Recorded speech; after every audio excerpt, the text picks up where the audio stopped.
Parole. Alléluia. Prends ta liberté, papa. Prends ta liberté. Nous t'aimons beaucoup. Alléluia. Alléluia. Amen. Alléluia. Gloire à Jésus. Amen. Alors, c'est vraiment un privilège pour moi de pouvoir venir ici, chez vous, à l'Église de l'Est, et de pouvoir louer l'Éternel ensemble avec vous, et de savoir que le Seigneur est bon et qu'il est avec nous. Et je vous salue dans le nom précieux de Jésus-Christ. Et j'aimerais bien remercier le pasteur Kahose, le pasteur Lionel et l'Église locale pour cette invitation. Je vous remercie. C'est pour moi un grand privilège de pouvoir venir. Et le Seigneur m'a sauvé de loin.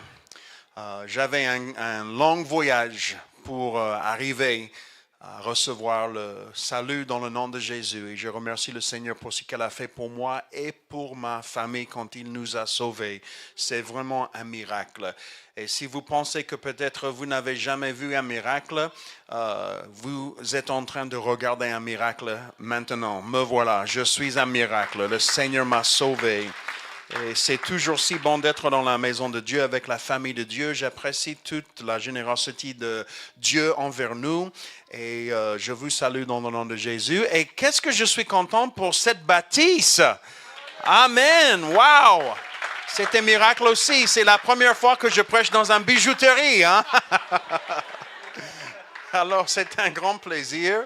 Et le batteur là-bas, le batteur ce soir, il est doué, hein? Wow!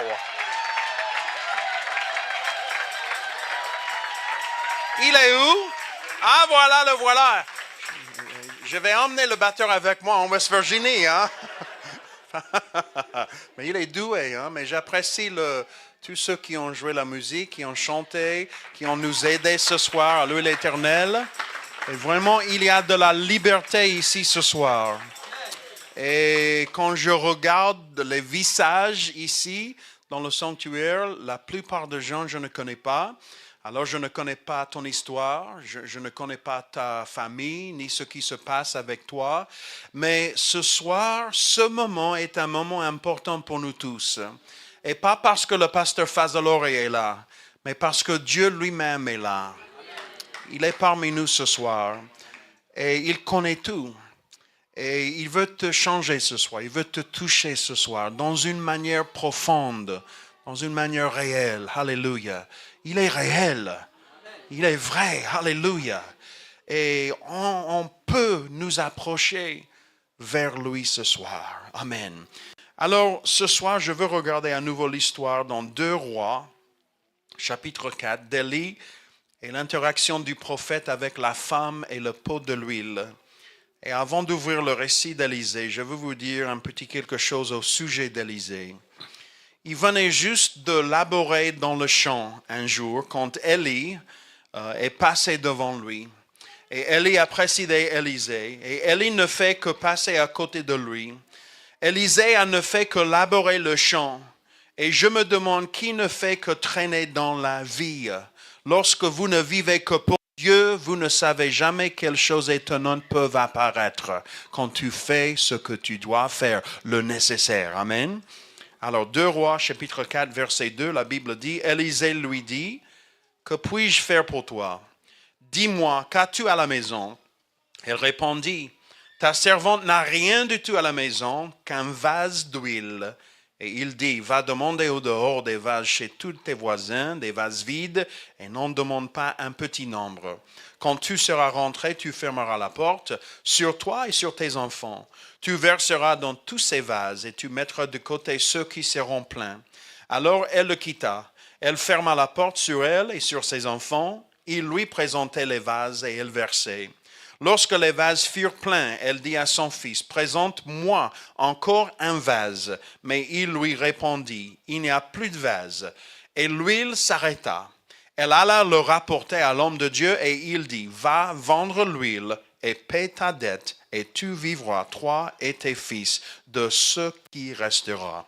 J'aimerais bien vous parler ce soir du vase d'huile. Le vase d'huile. Seigneur, je sais que tu aimes les gens qui sont présents ce soir. chaque individu et chaque famille représentée ici ce soir. Seigneur, nous te demandons de nous aider, de nous toucher, de nous changer, de nous sauver ce soir, Seigneur. Que ton Esprit Saint soit répandu ici ce soir sur chaque individu qui a besoin de toi. Nous prions tous ensemble dans le nom de Jésus et que l'Église dise Amen. Vous pouvez vous asseoir au nom de Jésus. Combien de vous vont m'aider à prêcher la parole ce soir? Alléluia. Maintenant, les événements de la vie d'Élisée ressemblent davantage à ceux de la vie de Jésus-Christ qu'à tous les autres dans l'Ancien Testament. Nous voyons de nombreux types et ombres du Seigneur dans les histoires d'Élisée dans la Bible. Et tout comme Élie représentait l'Esprit du Seigneur et le ministère de Jean-Baptiste, un ministère de jugement et de feu, Élisée représentait le ministère de Jésus-Christ dans sa douceur, dans sa bonté et dans sa grâce. Et en lisant, vous remarquerez que beaucoup de ces beaux miracles sont distinctement parallèles aux miracles de notre Seigneur Jésus-Christ, alors qu'il prêche la même leçon et respire le même esprit d'amour et de grâce. Et je veux m'arrêter un moment et mettre un petit parenthèse ce soir. Je remercie le Seigneur pour son amour pour moi. Parce que quand tu me vois ce soir comme un pasteur avec ma cravate et avec mon petit cahier là-bas avec les notes pour prêcher la parole, vous ne voyez pas le passé. Et tu ne vois pas le jeune garçon qui avait un grand besoin pour le Seigneur. J'étais dans une famille de beaucoup de péchés, beaucoup de violence, beaucoup de drogue, beaucoup d'alcool. Mais le Seigneur nous a rachetés et nous a sauvés dans une manière très miraculeuse. Et je le répète pour vous ce soir, je suis un miracle à cause du sang de Jésus-Christ. Alléluia. Maintenant, le passage devant nous est une leçon frappante du Saint-Esprit, dans sa toute suffisance pour pourvoir à tous les besoins. J'ai dit tout, à tous les besoins. Pas la moitié, pas 60%, pas 70%, pas 80%. Non, à tous les besoins de ses enfants. Est-ce qu'il y a quelqu'un qui le croit ce soir? Alors cette femme, veuve et épouse d'un des fils des prophètes, avait des dettes et n'avait aucun moyen de les payer. Et le système juridique en Israël ne lui permettrait pas de déclarer faillite. Elle a dû donner ses fils comme serviteurs sous contrat à son créancier en paiement de ses dettes. Si inhumain que cela puisse paraître, le créancier était dans son droit, car la loi de Moïse, la loi mosaïque, lui permettait d'asservir le débiteur et ses enfants jusqu'à l'année du jubilé pour éponger une dette. C'était la voie du monde antique. C'était une situation très grave et elle semblait très sombre pour la dame et pour ses fils. C'était une situation impossible. Mais ce soir, vous et moi, nous connaissons un Dieu qui peut faire facilement ce qui est impossible pour moi. Il le fait facilement. Alléluia. Alors, la première chose ce soir que je remarque en lisant ce passage, c'est le grand besoin de cette femme. Et j'aimerais bien vous poser la question ce soir. Est-ce qu'il y a quelqu'un ici ce soir qui a un grand besoin, que seulement le Seigneur peut vous aider avec ce besoin? Regarde les mains qui sont levées ici dans ce sanctuaire. Nous avons tous des grands besoins, n'est-ce pas? Moi, comme un pasteur, il y a des situations chez nous. En plus, je m'excuse parce que j'ai utilisé un peu le téléphone pendant le louange parce qu'il y a quelques problèmes là-bas chez moi. Il y a quelques gens qui sont à l'hôpital. Il y a une femme qui peut-être va mourir ce soir du cancer. Il y a des conflits. Il y a des problèmes là-bas. Je m'inquiète un peu, mais je connais le Dieu qui peut faire l'impossible. Soit à l'église de l'Est, ou soit dans la West Virginie, nous avons un Dieu qui peut faire l'impossible. Et j'ai le sentiment et la foi ce soir que Dieu fait l'impossible ici ce soir avec toi et ta famille et ta situation. Est-ce qu'il y a quelqu'un qui le croit avec moi? Le grand besoin de cette femme Premièrement, nous avons dans le cas de cette pauvre veuve un exemple de grand besoin. Sa situation en était une des dettes, de danger, de détresse, d'impuissance totale. Elle n'avait personne d'autre à qui s'adresser que Dieu. Et à moins d'être délivrée par Dieu, sa situation aurait dû s'aggraver encore plus pire. Il représente l'état le plus pire et le plus impuissant dans lequel un enfant de Dieu puisse se trouver. Je vais juste ajouter une petite parenthèse ici aussi et dire que peu importe à quel point cela peut sembler horrible de traverser cela, mais une telle situation est souvent pour le peuple de Dieu la plus grande bénédiction qui puisse nous arriver, car elle nous jette sur Dieu et nous oblige à confiance dans la toute suffisance de sa grâce. Alors des fois, les choses horribles deviennent une grande bénédiction pour toi parce que cela ouvre la porte pour que Dieu fasse des miracles. Alléluia. Et moi, j'ai vu des miracles dans ma vie que le Seigneur a fait dans les situations qui semblaient les plus impossibles. Je me souviens une fois quand j'avais 19 ans, et moi j'ai commencé dans le ministère à un très jeune âge, j'ai commencé à 16 ans et maintenant j'ai 46 ans, donc ça fait déjà 30 ans que je suis activement dans le ministère très souvent, et j'ai commencé à 16 ans avec mon pasteur, et à l'âge de 19 ans, il m'a envoyé en Amérique du Sud pour aller prêcher là-bas dans le pays de Chili. Et je suis allé là-bas dans le mois d'août. Et dans le mois d'août, c'est hiver là-bas, donc il neigeait, il faisait énormément froid et moi je ne le savais pas et je n'étais pas prêt du tout pour le froid. Et quand je suis arrivé là-bas, on est monté dans les montagnes là-bas. Et on est allé dans une toute petite église dans les montagnes qui avait 12 personnes. Et il y avait un pasteur très âgé qui devrait prendre sa retraite, mais il était toujours là parce qu'il n'y avait personne pour remplacer le pasteur.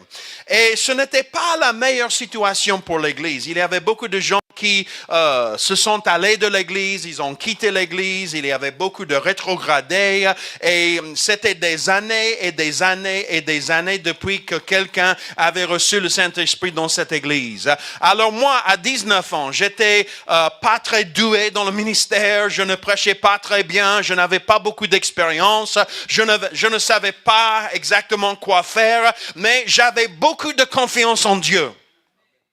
Et ce soir, j'ai beaucoup de confiance en Dieu. Alléluia. Est-ce qu'il y a quelqu'un qui peut se rejoindre avec moi, avec ma confiance et ma foi ce soir? Parce que j'ai le grand sentiment qu'il y a quelqu'un ici, comme cette femme, qui a un grand besoin. Et Dieu veut t'aider ce soir. Alléluia. Avant de partir, il y avait un monsieur qui était aveugle. Il avait des tumeurs de cancer dans le cerveau qui ont grandi dans le cerveau jusqu'à ce que ses yeux ne fonctionnaient plus. Et j'ai prêché la parole de Dieu et c'était vraiment une atmosphère morte dans l'église. Il n'y avait pas d'écrit de joie, il n'y avait pas beaucoup de louanges et ce n'était pas une bonne situation. Mais ce monsieur est venu à l'hôtel, il voulait qu'on prie pour lui. Et quand il est venu à l'hôtel, il m'a demandé, s'il te plaît, pasteur, prie pour moi. À l'époque, je n'étais pas encore pasteur, mais il m'a demandé de prier pour lui. Alors, j'ai commencé à prier pour lui. Il m'a arrêté. Il m'a dit, pasteur, s'il vous plaît, prenez la bouteille, prenez le vase de l'huile et renverse le vase de l'huile sur ma tête et priez pour moi. Alors, moi, je ne savais pas quoi faire. Je ne voulais pas mettre l'huile d'olive sur un monsieur âgé. J'avais du respect pour les anciens et je ne voulais pas le faire. Mais il était vraiment, il m'a forcé de le faire. Et j'ai constaté que sa foi l'a poussé à le faire. Et donc j'ai obéi. J'ai pris la bouteille et j'ai renversé la bouteille d'huile sur la tête de ce monsieur et on a commencé à prier. Et tout à coup, il commençait à faire comme ça. Il commence à bouger comme ça. Puis il a commencé à prier.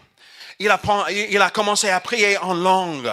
Et vous savez que le Seigneur l'a guéri. Le Seigneur a ouvert ses yeux. Et quand il est allé chez lui, il a montré ses yeux à son fils qui était rétrogradé de cette église. Et son fils a pris toute sa famille. Ils sont tout de suite revenus à l'église. Ils ont reçu le Saint-Esprit. Et il y avait un grand changement dans cette église. Vous savez que cette église aujourd'hui a plus de 250 membres là-bas dans le pays de Chili. Parce que le Seigneur, il peut faire les choses impossibles. Alléluia. Alors cette femme-là avait un grand besoin.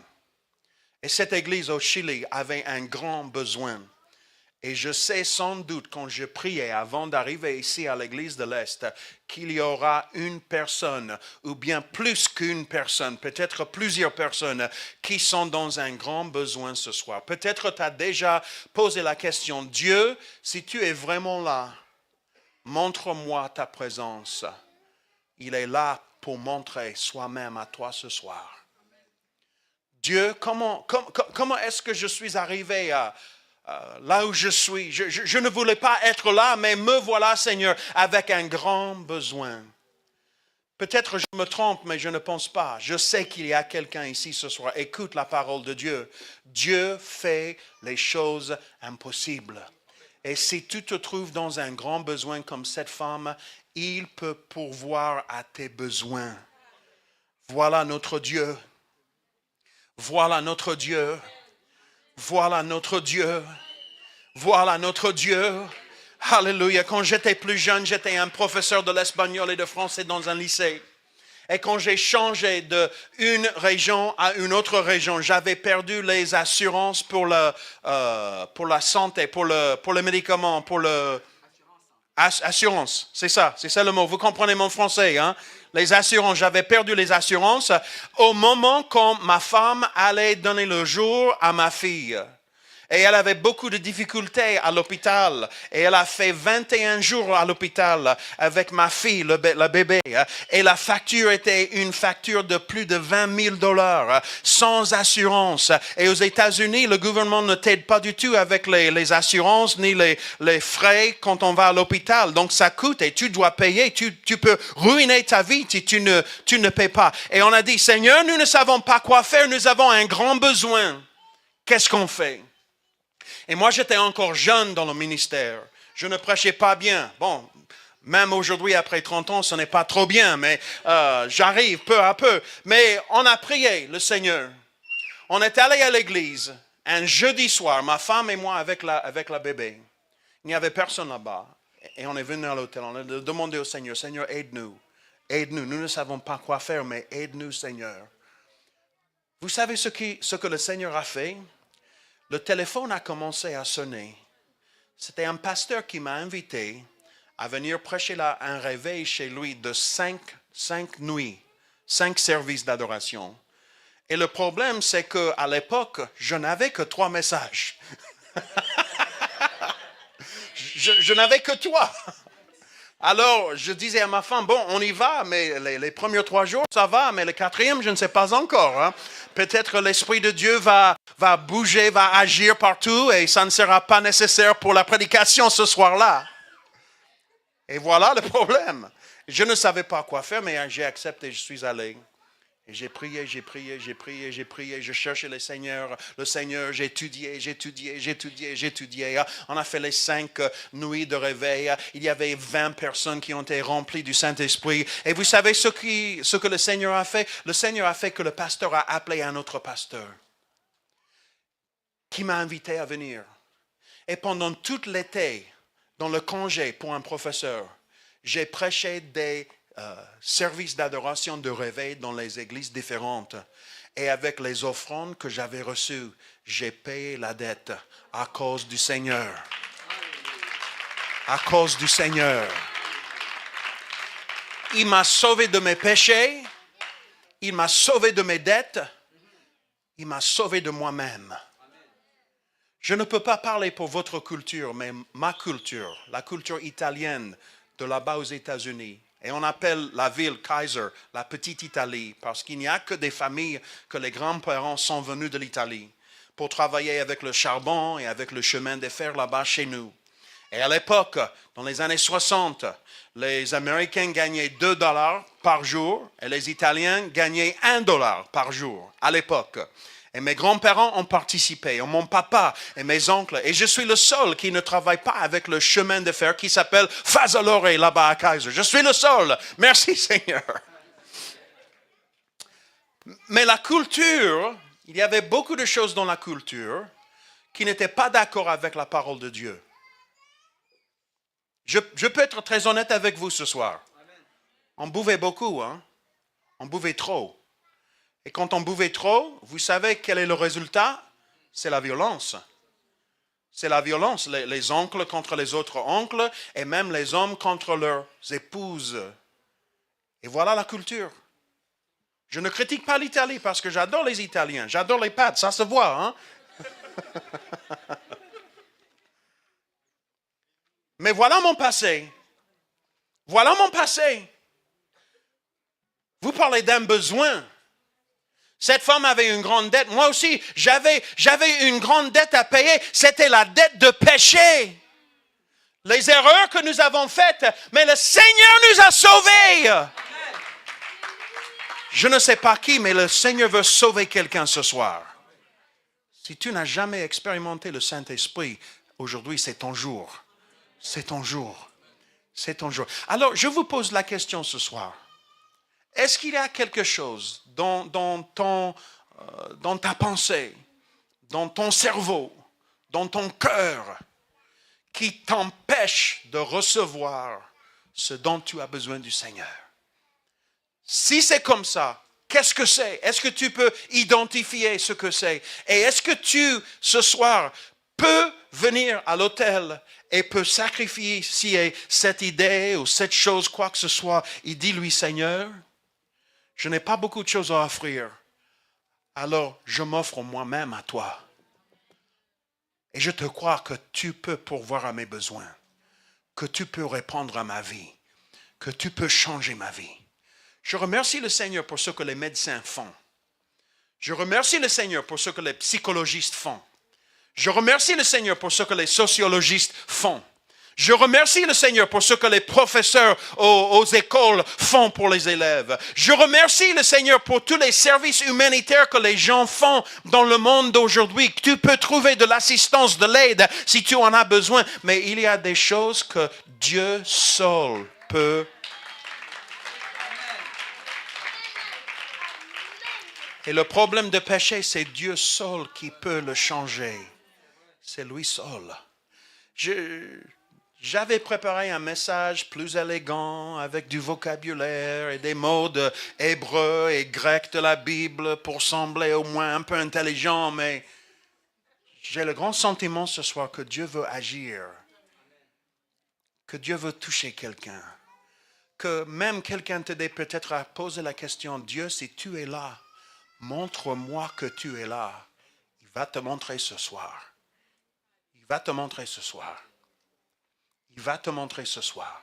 Et tu sais quelque chose, moi quand je suis venu à l'église et quand j'ai rencontré le Seigneur pour la première fois, je pensais qu'il fallait prier comme Pasteur Billy Graham. Je pensais qu'il fallait parler comme ça pour trouver Dieu. Et moi je ne savais pas comment prier.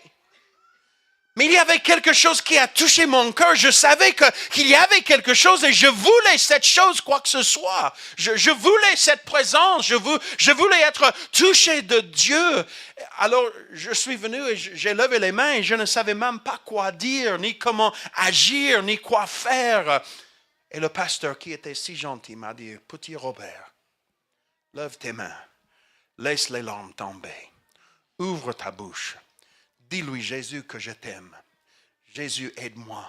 Je ne savais pas comment prier. J'ai dit simplement, Jésus, aide-moi. Aide-moi.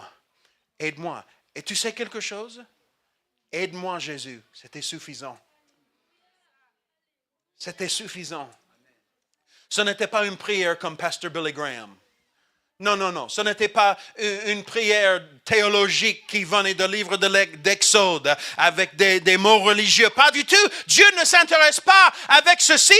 Il cherche les âmes perdues qui ont faim et soif pour lui et sa sainte présence. Alléluia. Et ce soir, il est à la recherche. Et tu sais ce que Dieu recherche? Il te recherche. Il te cherche ce soir. Il te cherche. Moi, je suis pasteur. Et de nouveau, je veux ouvrir mon corps pour lui dire, t'es bienvenu ici, Seigneur. T'es bienvenu. Je n'ai pas beaucoup à offrir, mais ce que j'ai, je te le donne. Je m'offre moi-même comme sacrifice pour toi, Seigneur. Prends mes mains, prends mes pieds, prends ma pensée. Prends mon cœur, Seigneur, je te le donne, je te le donne. Il peut régler les choses. Il peut régler les choses. Moi, je suis italien. Je viens d'une famille catholique très sévère, catholique. Le catholique qui vient de Rome. Mes grands-parents, ils étaient fâchés quand ils avaient changé la messe de latin en anglais. Ils étaient fâchés, très fâchés. Parce qu'ils pensaient que ça doit être en latin. Et quand j'ai reçu le Saint-Esprit, cela a beaucoup bouleversé ma famille. Et je ne le dis pas pour critiquer les catholiques, parce qu'il y a beaucoup de catholiques qui aiment Dieu et les doctrines de la Bible. Ils enseignent leur peuple de respecter la maison de Dieu et l'homme de Dieu. Et j'ai beaucoup de respect pour les catholiques. Mais il y a plus que la messe. Il y a plus que la messe. Il y a plus que la messe. Il y a le Saint-Esprit pour toi. Alléluia. Et moi, à l'âge de 14 ans, je suis venu un dimanche soir à l'église. L'église là où je suis le pasteur maintenant. Vous pouvez imaginer un miracle comme ça? Un jeune catholique, et maintenant je suis le pasteur de cette église. C'est un miracle de Dieu. Ce jour-là, le prophète Garlitz était là, il a prêché. Si un homme sait qu'il doit faire du bien et il ne le fait pas, c'est un péché. Et il est venu à moi, il m'a dit, Robert, ce soir, tu dois te baptiser. Je sais que tu n'es pas encore baptisé au nom de Jésus. Tu dois le faire ce soir. J'ai dit, mais pasteur, tu sais la situation avec la famille, que je ne peux pas, que ce n'est pas possible. Et d'habitude, je ne conseille pas les enfants qui viennent dans notre église de désobéir à leurs parents. Je ne dis pas ça. Mais cette fois-ci, c'était quelque chose que Dieu agit. Il m'a dit, Robert, tu vas le faire et on va prier et le Seigneur va faire un miracle dans ta famille. J'ai accepté, j'ai obéi l'homme de Dieu. On est allé dans les eaux de baptême, on m'a baptisé au nom de Jésus. Et puis le bus de l'église. Moi, je suis un bus kid. Je suis un enfant de l'autobus. Je suis arrivé à l'église dans un autobus, dans le bus du quartier là-bas à côté. I'm a bus kid. Je ne sais pas, vous comprenez mon anglais quand je dis bus kid, c'est moi. Il m'a baptisé au nom de Jésus. Je suis retourné chez moi avec les cheveux mouillés toujours. Ma mère m'attendait. Et dans les maisons italiennes, les cuillères en bois. Est-ce que vous avez déjà reçu ça? Moi, plusieurs fois. Voilà pourquoi il faut manger beaucoup de pâtes pour que ça ne fait pas mal.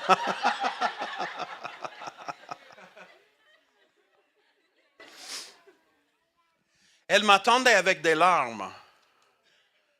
Elle m'a dit, Robert, je savais que tu allais te baptiser ce soir dans le nom de Jésus dans cette église.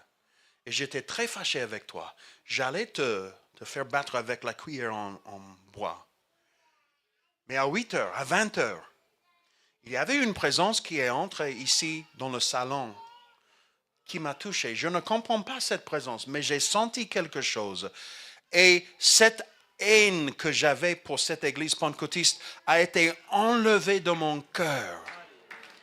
Est-ce que vous savez à quelle heure j'étais baptisé? À 8h moins 5, 20h moins 5. Est-ce que vous savez à quelle heure l'église a commencé à prier pour moi et ma situation? À 20h. Et Dieu a envoyé un ange à ma maison pour toucher ma mère, pour changer son avis.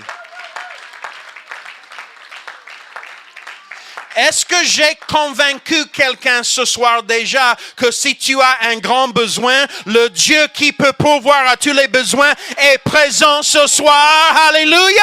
Est-ce qu'il y a quelqu'un qui est convaincu?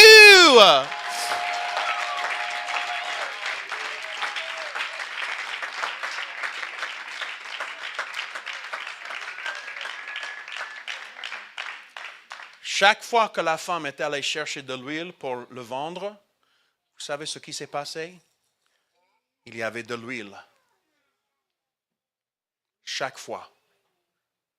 Et elle a vendu de l'huile. Il y avait les pots. Il y avait les vases.